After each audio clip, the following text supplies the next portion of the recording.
இந்தப்பா. என்ன நைனா 8 அணா கொடுக்குற? இன்னும் 2 அணா சேர்த்து விடு நைனா. ஏன்பா பேசுனது அவ்வளவுதானே? அதிகமா கேக்குறிய?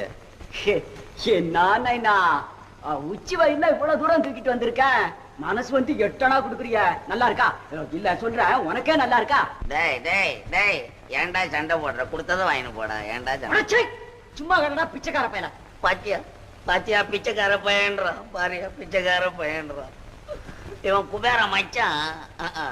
பொட்டி தூக்கின்னு வந்து 8 அணா வாங்குறான் பிச்சைக்கார பையன். நான் ஒண்ணும் தூக்காமே சோறு வாங்குறான். உன்னை விட பெரியவன் தான் போட. டேய், நீ இப்படி பேசுறதுனாலதான்டா கடவுள் உன்னை இப்படி ஆக்கி வச்சிருக்கான். டாப்ல வச்சிருக்காரு, எங்களை அண்டர் கிரவுண்ட்ல வச்சிருக்காரு போட.